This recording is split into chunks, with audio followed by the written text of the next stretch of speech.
Good morning, and welcome to Haventree Parent Podcast, where we get a chance to talk about something that's important to us and to you before our kids wake up. Today, we're going to talk about the very common homeschooling parent fear of not being enough for being able to homeschool successfully for our kids.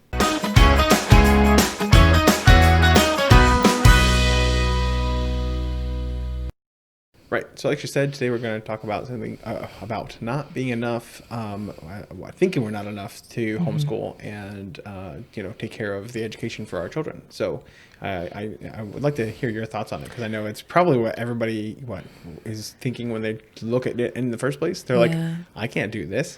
And so I know that you've always wanted to do this. And for me, it was like, if we can do it, then yes, let's do it. So I mean, I will probably have more thoughts as we go through this, but I don't know. I'm curious about yourself.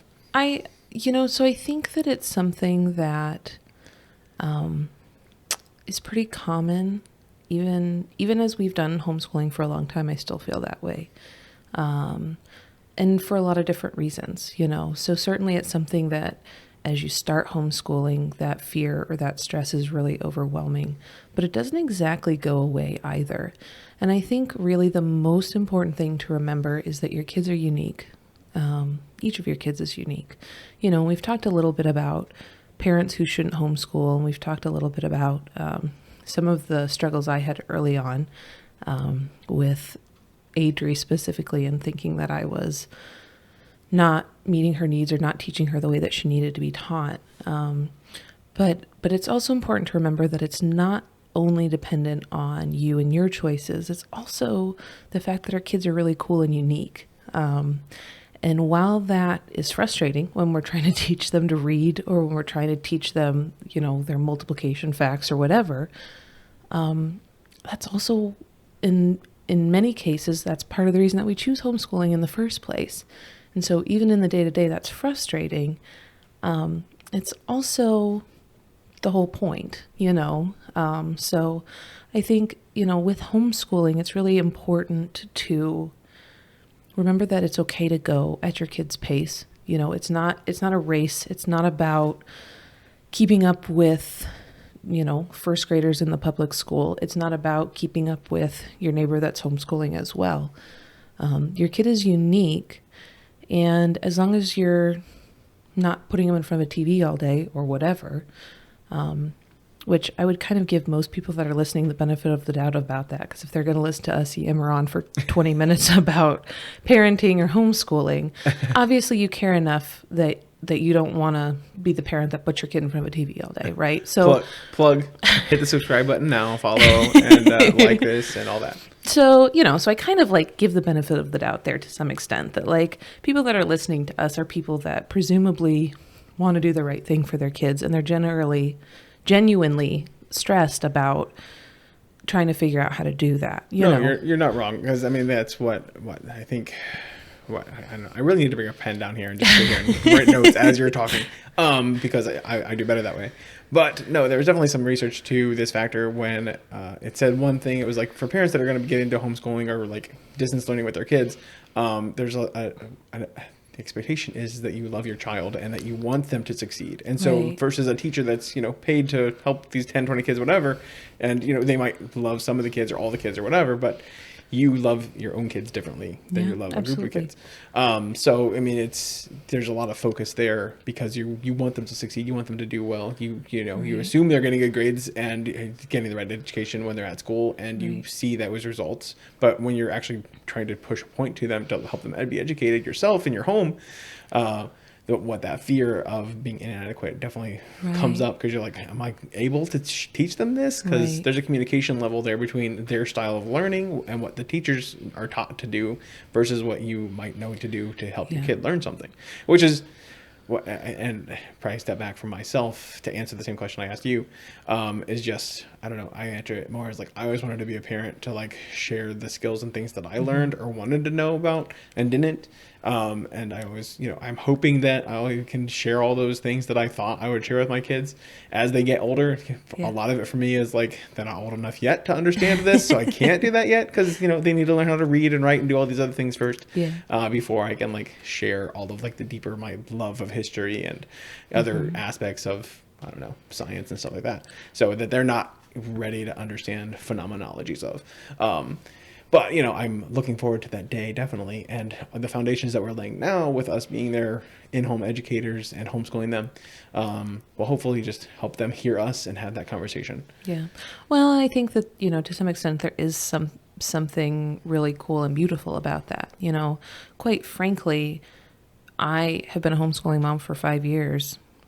4 years is starting our 5th year. So I guess I've been a homeschooling mom for 4 years. Let's not give myself too much credit. You're fine. But I hate teaching reading. I don't know why. I just like, especially once you get past like the early phonics stuff and it's like, well, why is the special sound this? Like if we already learned that like these are the letter sounds, like why is the special sound whatever? And it's like, I don't know, because the English language is stupid. Like you just have to know it. Like, let's move on. Like I really hate it. And I love reading, you know, and I love reading to the kids. I love reading with the kids, but I hate teaching. Sure. Reading and spelling words. I hate teaching spelling words because I have like a photographic memory. So if I've seen it, I remember how to spell it. Right. Like, Gotcha. so I'm not good at like coming up with little helpful ways to help the kids remember it because I don't understand how they're learning that, right? But then I love, like our kids are all super advanced in math, but that's because I enjoy it. Like I like teaching them math. It's easier like to, a fun, like it's like a game. Like I topic. can, so you know, so there is kind of that that balance of like, there are going to be areas where they're ahead, or there's going to be areas where they struggle, even though it was your best subject. And both of those things for different reasons can be frustrating, you know, like spelling for me is frustrating. Right. Like I was failing in American politics and they called my dad in and they were like, he's not doing good in this class. And, you know, my dad was like, what is this class? And they're like, American politics. He's like, I am a congressman right now, or whatever he was. House senator for the state. State senator. And I was like, sorry, Dad. I was just waiting for you to be the answer on the test. I don't know. I will learn this now. So, you know, I think I spent the next summer like doing some sort of makeup class because I needed to focus on that area. Yeah. So, you know, so there is something, but again, that's another reason that you can feel inadequate. Like you can feel like you're messing up your kid because, you know, you don't enjoy this subject and they're not enjoying it. Or it was always easy for you, so you don't know how to help them. And both of those are ways that we can just feel so crummy as parents trying to teach our kids sometimes. The same with like, you know, I like teaching. So I, you know, teach or taught. I'm not teaching right now, but I taught at a university and I love it. I can't wait to go back to doing it again at some point. Learners. There was always good stories when you came home. Right. Like, teaching adult learners or teaching even like high schoolers. I love it. I love talking to them and teaching them and even like their crappy attitudes sometimes. Like I don't love that, but like I also understand it because I've had those same crappy attitudes about things before, you know. I am not a kindergarten teacher. I'm not. I love my children very much. I love being silly with my children. Yeah. I think for me, I've always said like get them to the point where they're like 5 and 6, and then I'll gladly help take over. But see, like even like, but I love them from 9 months on. Like even in the church, like in church, like you are the personality of a person who likes to help in children's church. You know, like you like to like play with the kids and like teach them and play games with them and stuff like that. I am not. Like they ask, like, you want to help? No, I don't want to help in the nursery. No, I don't want to teach. Like that is not. I think when I help with it's not a personal strength of mine. When I was helping out with Awanas, 3 years ago or something, like that was great because it was like help them learn their Bible verses and like they'd each go be rattle silly them with off them, and, you know, and then they'd have like a recess time for kickball and whatever else. But and I'm not that person. You know, I just am not, and that's okay. I think that's the point, though, is like I can be a good teacher of my kids. I can be a good. Oh, excuse me, I have a weird hiccup. I can be a good parent to my kids, even if I don't have that like enthusiastic kindergarten teacher personality. Sure. So I want to drop this in. I don't know if it's a good time. I feel like it's a good go for transition point.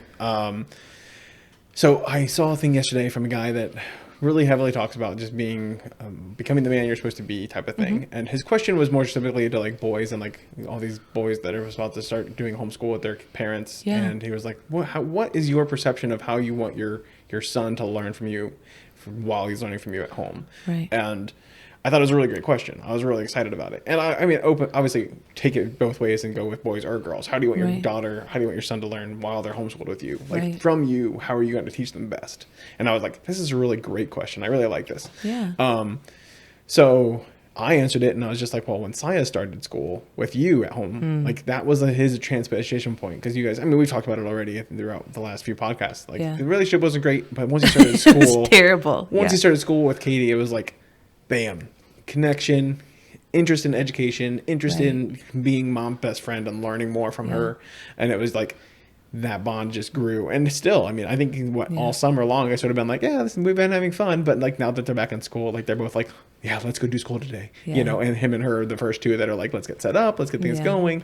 You know, and I think yesterday, I was home and he was Sai was like setting helping up everything. me set up for the He was day. ahead of the game, you know. Yeah. So which was great. And also I would say, you know, that's a good story for him. I don't know if I have the same story for our daughter because not necessarily. No, you and Adri bond well over school because you both are very similar in personality. But school is always going to be an area where Adri and I butt heads a little bit, and I'm okay with that now. I'm learning more about her though, and I'm learning about how she learns. And even though it feels unnatural or it's always work for me, I think it's also really good for our relationship. It's not easy work; it's really hard work, and it's work that, you know, when I haven't slept well the night before, or when there's other things I'm stressed about or thinking about, I don't always have the attitude to do that work. But I'm still the adult and I still have to do that. So, but it is something where between Adri and I, it is a stretching, growing process pretty much every day. Right. And that's okay. It still is what's best for her, and it still is beneficial to her, and I still enjoy it even when I don't enjoy it, you know.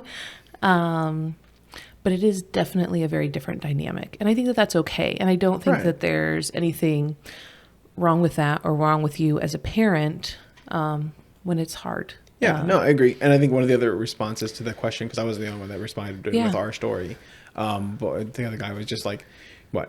Sons learn, because he was going specifically about the question. He was like, your son should learn from you when you're like, you know, talking to him one-on-one when you're going fishing or like riding in the car or working in the garage or just like in those like man spaces kind of thing was his answer, which I mean, it was a, you know, like I said, it was a dad's guy's site kind of thing. Yeah. So, but which I mean makes sense because I think that's sort of what you're saying with Adri too. Like you guys are learning out even beyond school. You're still having a connection with her and building that relationship. And I think your kids are always going to expect to get something out of you, whatever situation you're in. Right, and to learn from you. Yeah. So I mean they're watching, right? Isn't that what their statement is? They're always watching, and they're so much smarter than you think. So beware.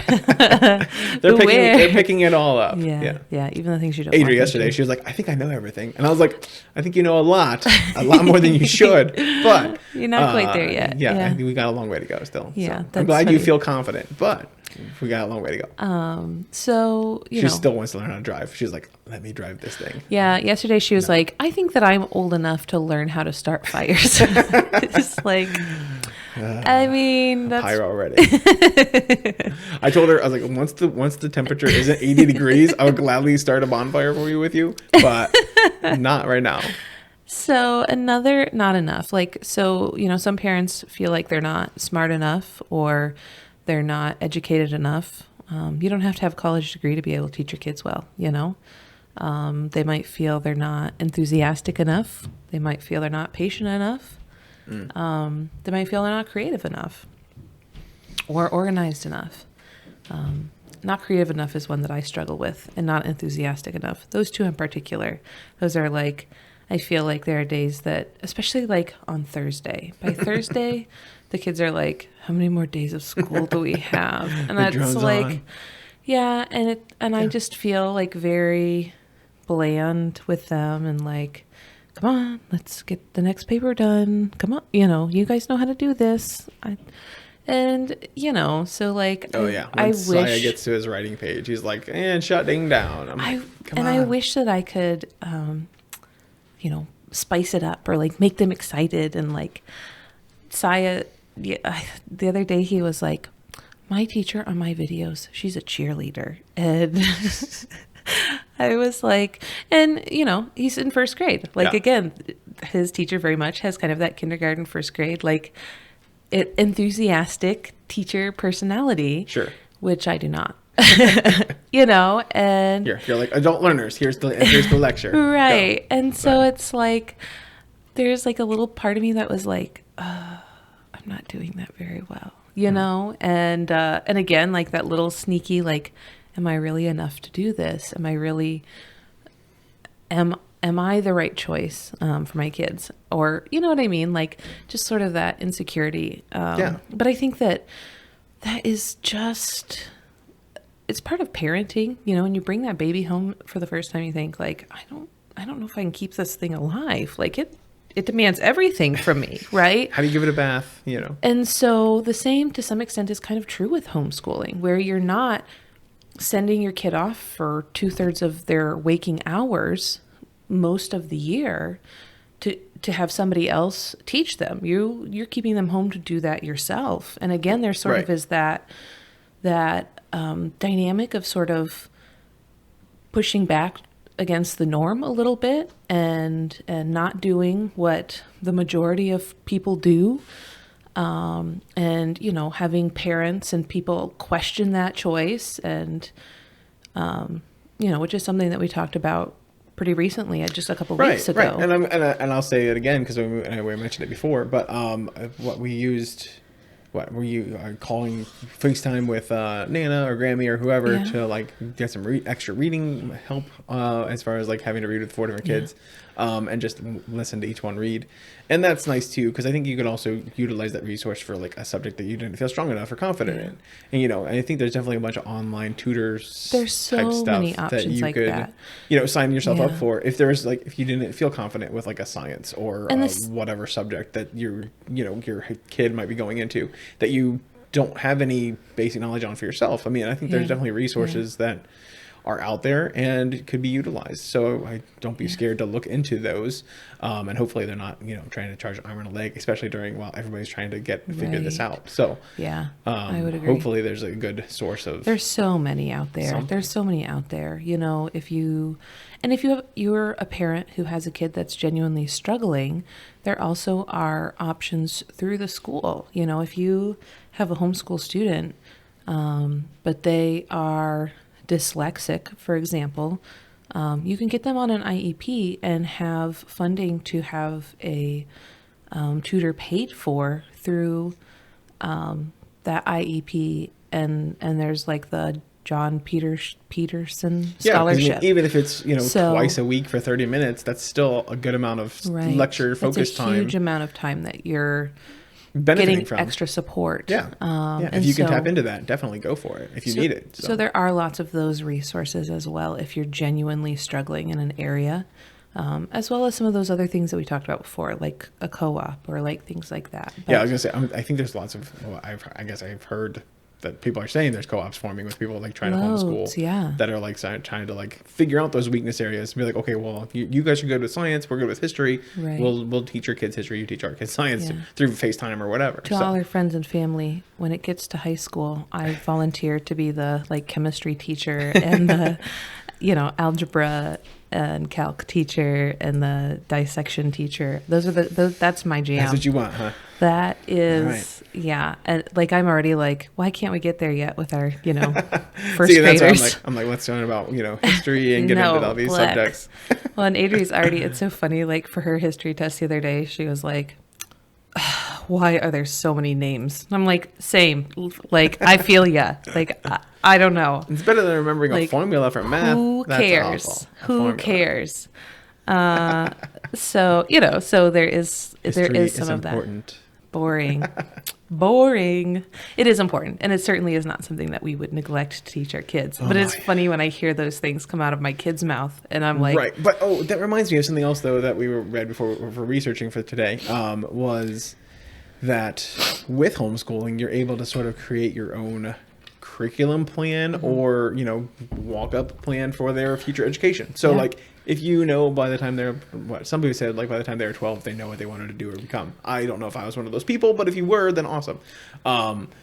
They said that by that time frame, they knew what they wanted to get into when they grew up. So just think like they could have had 5 to 6 years of learning about that subject that they wanted to get a career in, and like focused on like just learning, like they could have taken a history class, but it could have been history specific to biology or microbiology or whatever they wanted to get into, where they were just focusing on history classes, that method, or other things that were relevant to that career field. So I would definitely say, if or if your kids are saying they know what they want to get into, look at making, history choices of like history of medicine or history of all these things that, could be a future background for their profession. Yeah. So, virologist or whatever they're going to become. So. Yeah, no, and I think that's very cool, and it's something already like Adri for many, many years now has said she wants to be a vet. And, we have the farm and the animals, and part of the reason is because of that interest, and so wow, I have no idea what just happened. Probably a dog knocking out, wagging tail on the door or something. My goodness. I don't know. We'll see. We'll find out, hopefully. But so Adri knows how to give shots to goats. They know how to assess the goats. They know a lot of things that we learned 3 years ago, and they know as kids because they're interested in it and they wanted to learn that. Yeah, shameless plug. We posted a goat video or goat care spa day video. Yeah. If you look further down on our channel, it's probably like 7 videos ago. So, and so that was another cool opportunity that they had to learn something that they were interested in. That's, a little different. But I think at the end of the day, those feelings of insecurity or worries about not being enough for your kids, I just want to encourage people that that's really common among homeschoolers. But homeschooling is a really cool, amazing opportunity to teach your kids the way that they learn. And it's not a race. And you can always make changes halfway through the year. Even if you say, like, this curriculum isn't working, we're going to switch it up. That's okay. You're not breaking your kids. I think we did have that question after our first video that we posted for this series, was just like, can I change it if it's too easy for my kid? And I'm pretty sure that was a yes. So, yeah. Go for it. Yeah. Change if you the find curriculum. out they're bored because it's too quick, they're done with it. I mean, not that I assume most kids would be like happy to be done with it. But if they want that bigger, better challenge and you want to switch them out, or if you have to backstep a little bit, don't put too much pressure on them, especially while you're stuck home trying to learn this. You don't need the extra stress or whatever you'll get from all that. You're totally allowed to change halfway through the year. You're totally allowed to take a week off and, because I did that last year. There were a couple of times with Adri where like something wasn't clicking and we would say like, we're taking the week off. We're just going to work a lot on flashcards or memorization for whatever this is. And we're just going to like beat it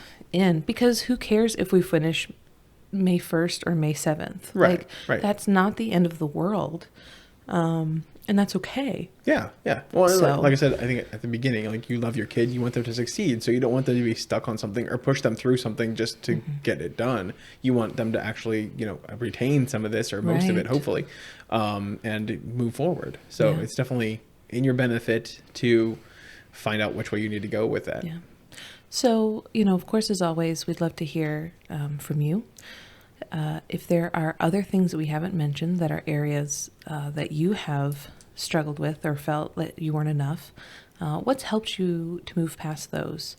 Or what are things even that we did talk about that are topics that you'd love to encourage other homeschooling parents about? Right. So like, subscribe, follow, do all those things, and we'll see you on the next venture. Bye. Bye.